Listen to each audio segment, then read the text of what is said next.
Welcome to More Than Our Story, where we strive to inspire by sharing stories from incredible people. I'm Daniel Height, and today I'm joined by Iain Ward, known as the King of Chemo. He was diagnosed with stage 3 brain cancer in 2019 at the age of 31. Since then, he's devoted himself to running marathons and cycling to raise funds for cancer research. Iain, it's a pleasure to meet you, and thank you for taking time today to share your story. Yeah, thanks for having me on. I'm just because some people get very upset over things being slightly inaccurate.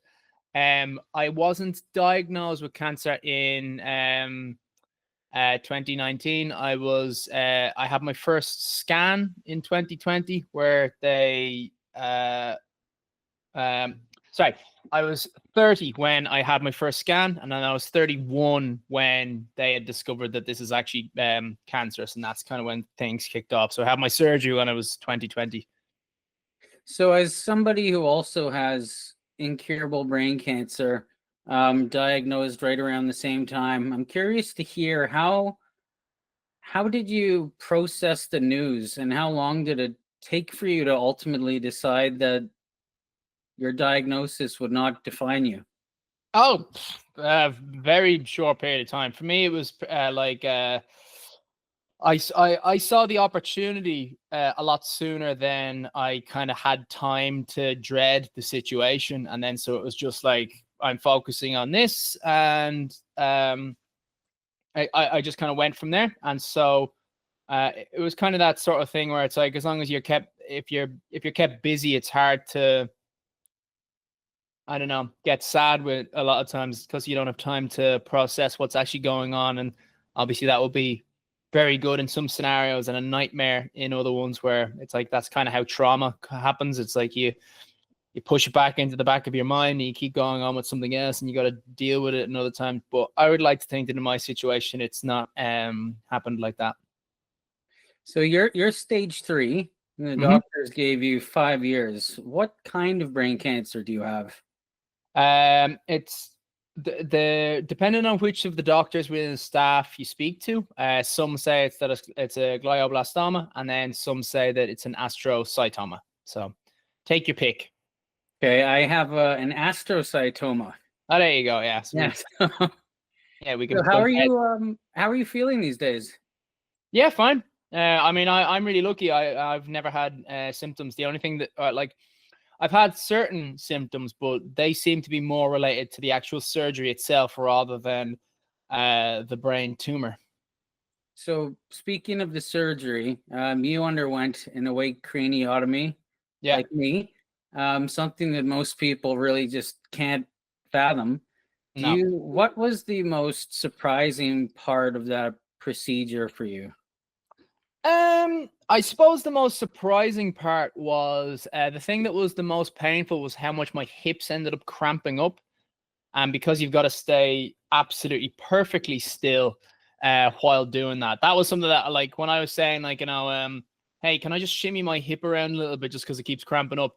And they were like, yeah, sure, fire away. And then I had to say to my surgeon, like, okay, can you stop the surgery on my brain for a second while I move? Just because, like, I'm sure he's good at, like, sort of doing whatever, but I don't particularly want to, like, shift like that and have a scalpel go deeper into my noggin. So, yeah, but obviously in a lot of ways, that's the kind of surgeon that you want. You want a surgeon who's calm as a cucumber, like dealing with all this sort of stuff. Otherwise, their worry would pass on to you quite quickly. Oh, for sure. Do you recall everything that happened while you were awake? Oh, absolutely. Yeah. Because again, like, for me, the testing that they were doing was all verbal stuff. So I had to be compos mentis for that. So I didn't want to take any of the sort of knockout drugs, because they were saying to me, if you take something like that, even when you wake back up, you might be slurring your words, which makes it less accurate to achieve what we're trying to. So for me, it was like, okay, well then, yeah, I want to be able to speak after this as best I can. So yeah, keep me awake, and I'll tolerate the unpleasantness. So given your moniker, the the King of Chemo. I'm sure you received chemotherapy after the surgery, correct? Yes. Yeah. So, how was it administered? And I think you've already answered this at the top of the interview. How did you tolerate it? So chemotherapy, for me anyway, it wasn't particularly heavy. So I was actually like running and cycling to my hospital, which is about 7 miles away. I never got to the point where I was able to run there and then run back. It was always kind of like run there and then get the bus back, or I never quite got the fitness back up to that level. But yeah, it was pleasant, but it wasn't anything shocking. The like temozolomide, I think, was the chemotherapy that I was on, but those are pills that they send out to your actual house. The reason that I was going into the hospital was for radiotherapy, which is where they put your head in a kind of a plastic cast, and then they shoot the laser through the side of your head at a slightly different angle every single day, which you can kind of see on my my hair loss is more to do with the radiotherapy than the actual chemotherapy, because the rest of my hair is fine. But like if you look at particular photographs, you can see that it's a very surgical man-made sort of pattern. It's like a perfect sort of a U, and you wouldn't get that if it was chemotherapy. So, did you receive any other treatments other than the radiotherapy? Radiotherapy, chemotherapy, and then for a while I was on anti-seizure medication, like epileptic medication. But I just took myself off that because one, it was making me feel funny, like kind of tingly in the fingertips and whatnot. And then also I just didn't have any opportunities or any situations where I was like feeling dizzy or kind of that sort of drunk, slightly drunk feeling of that I was about to get a seizure. So I just stopped, because I'm a strong believer that like you shouldn't be taking I want to push this very hard before I make this statement, but like, because a lot of people be like, oh, chemotherapy is fake and like, you know, you should go holistic and all this sort of nonsense. Take your medicine if it is sensible to do so. But for me, because I wasn't having any kind of alarms that I was going towards having a seizure, I said to myself, I'm not going to be taking pills unless I feel like I need them.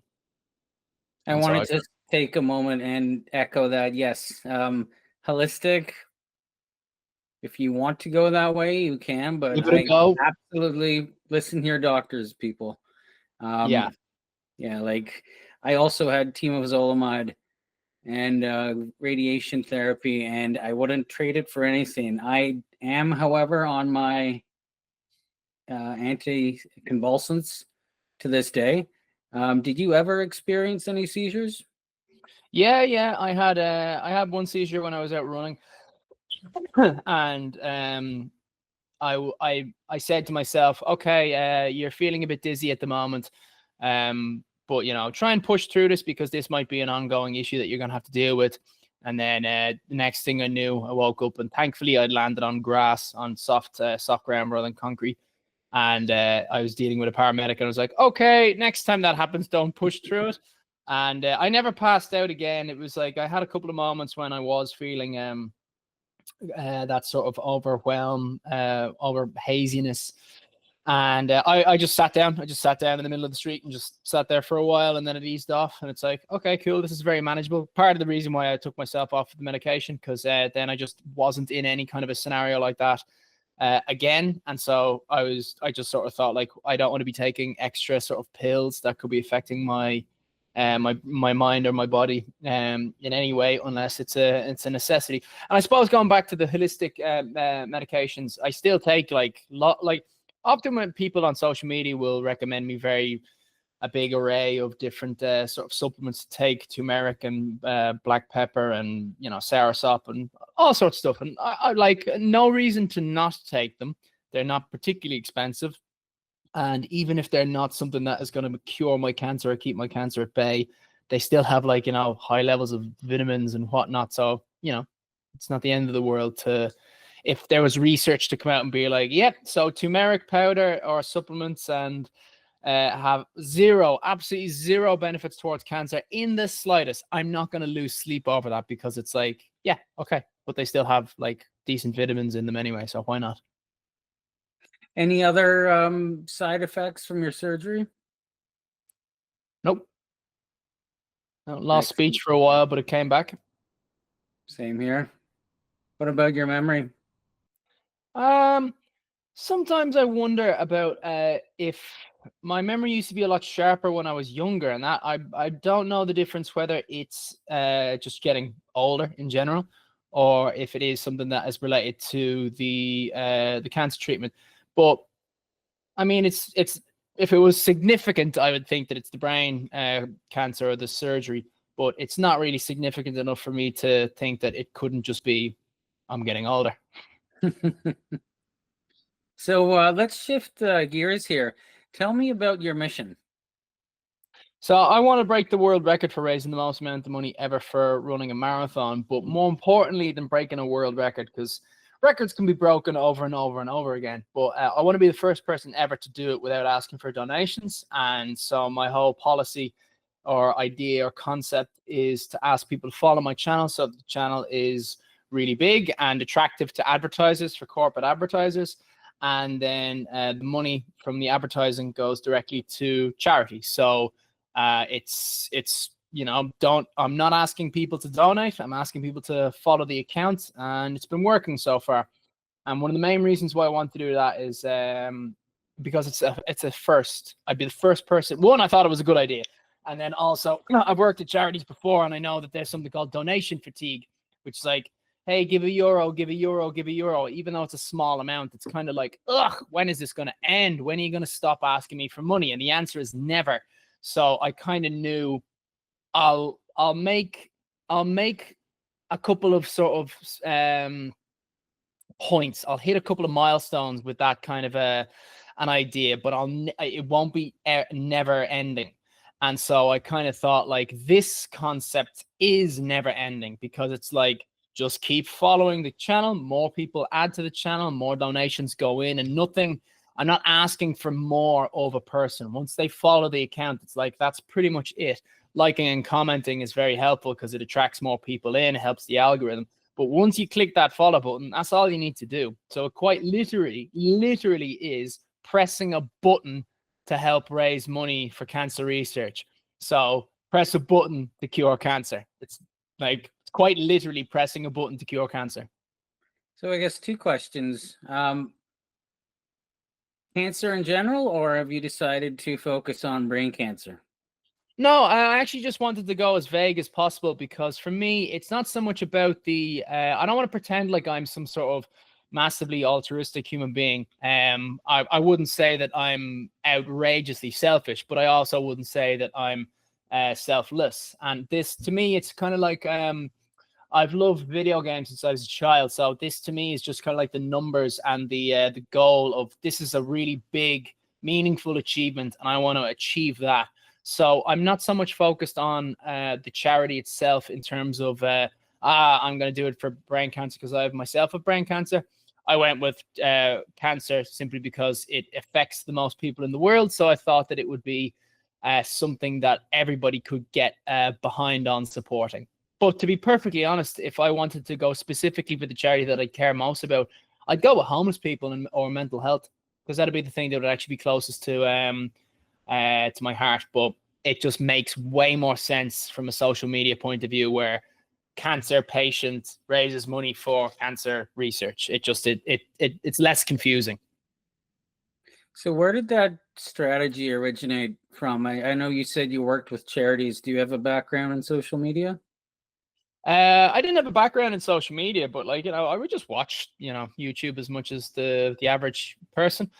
And with that, I had a look at PewDiePie and Mr. Beast, and it was just like out of a curiosity thing. And I was like, oh, that's interesting. The more followers that they get, the more money that they come in, and then they seem to be quite generous with the money that they get in. They just seem to give it back quite a lot. And I almost sort of just kind of saw like that's almost like a self-powering mechanism. And so with that, I kind of I don't know if I would have thought it myself, where it's like, I wonder what would happen if you went 100% on that, where it's like everything that I have that you guys give me, I will give to charity. I might have had that idea, but thought like, you'll never get that off the ground because people will just think that it's fraudulent and that you'll never get people to actually do that in the first place. So when I started, I was kind of like, okay, this is different now because I have cancer. I think some people would actually believe where, oh yeah, I know, I think he probably is going to do this because he has cancer. So it's not like him being filthy rich is actually going to be particularly beneficial to him, seeing as he's going to be dead soon. So it's like, you can't take the money with him. And so the actual start, I thought the start would have been the hardest part, where like to actually convince people that if you press the button on your phone to follow my account, I'll get sponsors and I'll give the sponsorship money to charity. And so I thought that bit would be so difficult. But then once I had done it once, the growth would just be exponential because people would see like, oh my God, he actually did get a contract with, this company. And then he advertised that company on his account. And then he gave all the money to charity. I thought once that happened, like the one time, everybody would just pour all over the account, being like, "This is just a button to cure cancer," and it didn't. The start was fairly easy, and then getting the sponsors and getting the followers is I wouldn't say it's like pulling teeth, but it is very hard. I think you have a couple million followers on it. Most of your channels now. Yep. What has that yielded? Like, how much money have you raised? How many sponsors have you attracted? I'd say in and around 20 sponsors have participated in different ways at different times throughout the last 5 years, and we've raised over $500,000 US. Excellent. What's the actual number? I know you said you wanted to break the world record. I think it was around 2.3 million pounds. Is that correct? £1 million, yeah. So the equivalent would be $3 million US currently. Excellent. So, how many of these marathons have you run? Funny enough, the last podcast that I was on, they asked the same question, so I can give you a perfect answer of 20 on the dot. Literally have the paper that we worked it out there a second ago. So I used to be a triathlete before my diagnosis. After recovering from my surgery, I kind of jumped back into that sport. It's helped keep me focused and driven. Do you find that staying active and goal oriented has really had a positive, similar effect for you?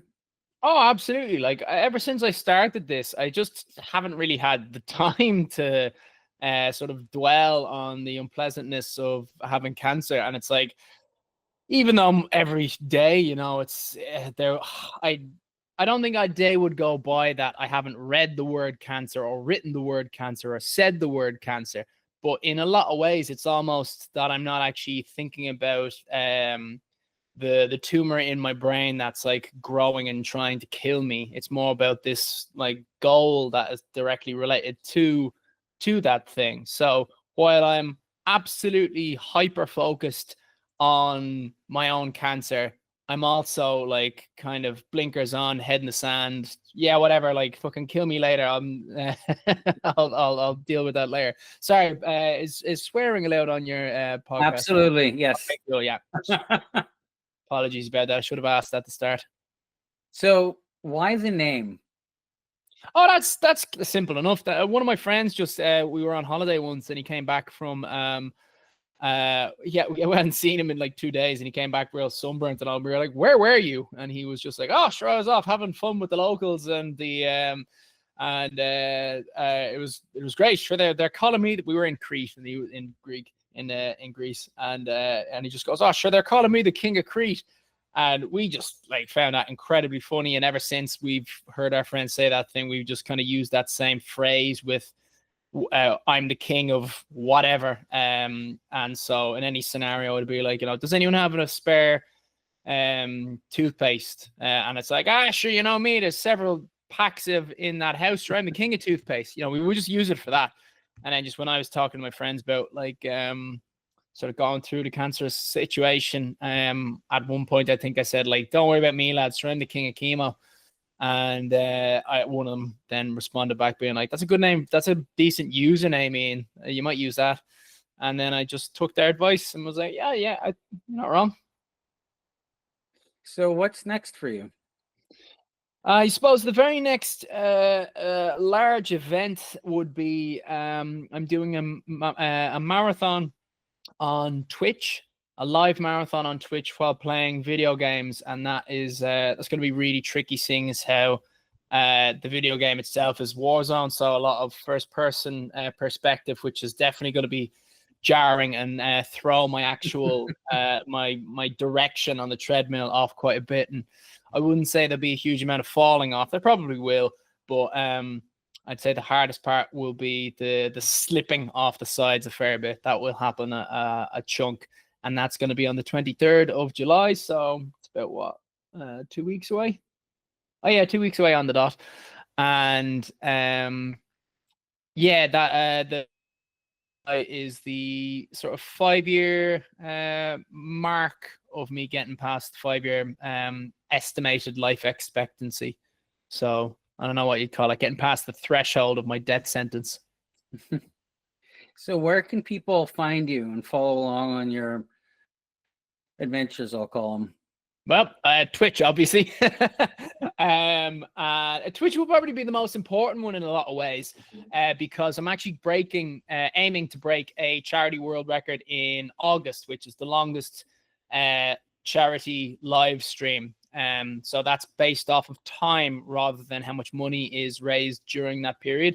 And that's going to be 32 days nonstop. So, not half, a third of the time will be me in a bed asleep, but there'll be moderators to try and communicate with the audience to keep them somewhat entertained during that time period. But I think the largest social media platform would be Instagram and TikTok, but I would say YouTube would probably be, if you wanted to if you were listening to this podcast and you were thinking, I want to help the most increase his chances of breaking this world record and having the most money come in to charity, YouTube and Twitch would be the most valuable ones, simply because sponsorships with YouTube are the easiest to get, and also the sponsorship money is also of the highest amount. Instagram, I would say, would come in after that, and same with TikTok. TikTok would probably come last as a priority, even though we have 5.7 million followers on that. So what would you want to say to all the people out there facing difficult situations? Everybody is unique how you're able to handle your different situations. Some people need hugs and kisses. Some people need something to do. I'm one of the people that it helped me a huge amount to have something to do. I just didn't have time to think about literally what was going through my head. So I think it's down to, do not assume that someone who is suffering from something requires you to talk about the problem. Often they just need to have you around them to treat them as a normal person, to treat them as you did prior to doing so. As an example, something that recently I did a cycle around Ireland there, and that's for motor neuron disease, just because I care about raising money for charity rather than just sort of exclusively cancer research. And there was there was a guy there who did have motor neuron disease. If you don't know what motor neuron disease is, it's kind of sounds like what it is. It's breakdown of your nervous system, and it means that you are not able to sort of move your body around as you previously were able to. However, this guy, he couldn't keep his balance particularly well, but he was a former cyclist and he wanted to participate. So he had a specially made bike that he could continue on with the cycle in a particular way. He was kind of sitting in his bike. And it was based off of a rugby team that was doing this. And there's, I'd say the Americans and Canadians have the similar sort of culture where if you do something silly on the day on the pitch, you get punished for it afterwards, like down in the bar. It's like, you got the most fines, you dropped the ball, therefore you now have to down a beer. And so We had that on the cycle where it's like you had an argument with that car, you bumped into a car, that's a fine. And the guy who's had motor neuron disease, I can't remember what he got a fine for. There was something, and so he had to down a beer. And I really like the fact that nobody treated him like, oh, he has motor neuron disease, therefore we need to treat him like a child. And oh, alcohol isn't good for motor neuron disease, therefore we're not going to do this. And it's like, alcohol isn't good for any kind of health in general. So it's like to treat a person like they are still a person, like they can still function, make fun of them still. Don't just sort of be kind, to be like fake kind to them. If they have that sort of sense of humor where they they appreciate being made fun of, that's in their culture. Don't not do that because they are now suffering from something. Keep doing exactly what you previously did in your friendship. Treat them normal, because otherwise, if you don't, whatever problem that they're suffering from, that is now their life, and you don't want that. You want, if cancer is your issue, you want to be aware of it and treat it well and like be conscious of it, but you don't want it to be the sole point of your entire life and everything now is structured around this and everybody treats you different. I think that would be an awful thing to happen. Well said. So Iain, I just want to thank you for sharing your incredible story today. You're an inspiration and a hero for all the people out there who either have cancer or know somebody who is fighting it or have lost a loved one. Your refusal to be defined by your cancer is a testament to your fighting spirit, and I hope you crush all the records that you're chasing. And I hope you continue to say fuck you to your cancer for a long time to come. Absolutely. Someone made a great suggestion that we're going to try and work on, where kind of like the ice bucket challenge, where at a particular time during the year, we're going to get everybody to just go outside their building if they can and literally just shout fuck cancer, say nothing else, and then go back in. And that's a way to just kind of let everybody know how it is a uniform disease that everybody is dealing with, even if they don't have it personally within their own body, attacking their own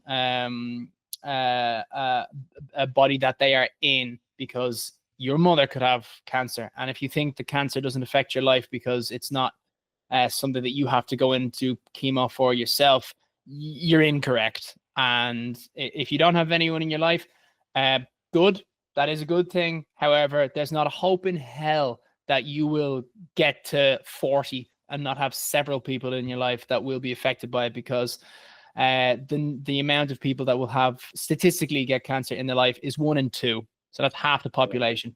Now, often I say the short version of that because and it sounds terrible, it sounds scary, and therefore it will get more people to pay attention to it. But that is actually a positive result because of other diseases being more curable. And so therefore we have to die of something. And often cancer is more prominent the older you get. Your cells are more likely to mutate. And but it also, something that is not, that I often don't follow through with that fact, it is a fact, is that the survival rate has also gone up massively in the last couple of decades. I don't know where the morons that comment on my videos where it's like, oh, you're wasting your money going to cancer research. And it's like, based on what? What mathematical like surveys or like research have you looked at? Like the survival rate of breast cancer is so much higher now than it was like 30 years ago. It used to be a death sentence. I'm fairly sure it was deemed to be terminal, and now it's incredibly treatable. And they're going on about like pharmaceutical companies have the cure for cancer and they're holding on to it, and like, you know, because they make money off it. It's like, you think that there's one pharmaceutical company that is like, you know, uniform and they're all doing this and that they're not in competition with each other, and the company that wouldn't have a cure for cancer wouldn't make trillions. It's just it's not sort of a thoughtful comment to say, but unfortunately lots of people think it. It's tragic. I don't. They're not going to be the people that would donate to it anyway. So, the hell with them. Well, Iain, thank you again. I wish you nothing but the best. Same with yourself, Daniel. Thank you very much for having me on your podcast. Absolutely. Have a good day. Same with yourself. Bye bye.